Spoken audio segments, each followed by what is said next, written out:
Okay, question 3. You have two isotopes of copper, which are copper 33 and 35. You have the relative atomic masses, and then you need to work out the percentage abundance. Now, this is just me. You don't necessarily have to do it, but I always appreciate when students have proper working out. So I'm going to start by defining my variable. I'm going to let x be the proportion. Now, proportion is just percentage, but in decimal form. And the reason why I always use proportion is because I don't want to solve an equation that has 100.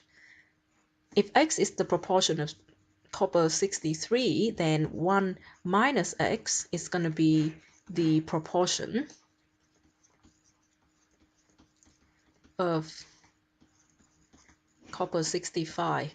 I'm going to do this because I feel like some people was going to roll their eyes if I don't. You need to define the domain of x, which is between 0 and 1. You really don't need to do this for chem, but you know, because I teach meta, so I probably want to set a good example.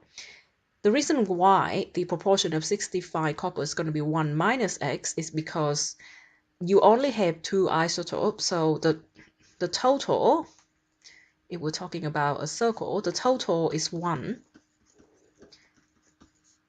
or a whole, so x will be, say, a fraction, and whatever is left will be 1 minus x, something like that. So once you have this, all you need to do is to represent the relative atomic mass using x and 1 minus x, and then you're going to solve the equation. So I know that if I want to calculate the relative atomic mass, then I need to multiply the relative isotopic mass of 63 copper with x plus the relative isotopic mass of 65 copper multiplied with 1 minus x. So alternatively, you can have x being the percentage, and the other percentage will be 100 minus x. You just need to have 100 as the denominator.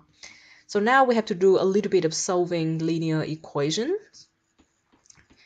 If you ever wonder why you need to do maths, I'm sure this is not the only reason, but this is one of the reasons. I'm going to expand this bracket.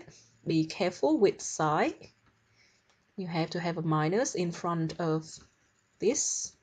Okay, if you want to solve a linear equation, you want to make sure all the terms with x are on one side and all the terms without x are on another side.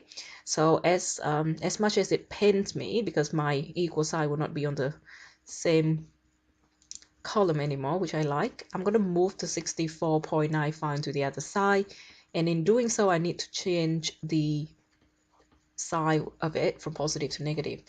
And in here you're going to have 62.95x minus 64.95x.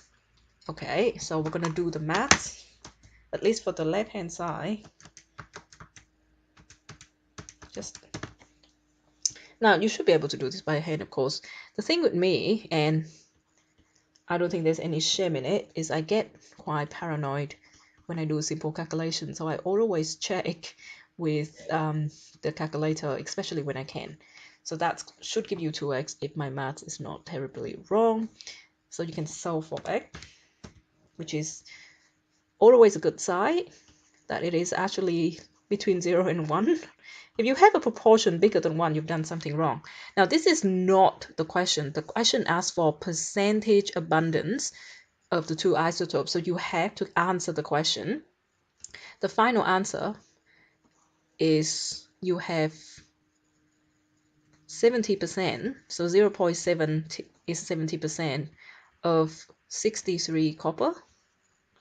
And obviously 1 minus it is 0.3, or 30% of 65. Let's put in why okay, of 65 copper, and that's the final answer. So don't forget to actually answer what is asked. Simple question, hopefully.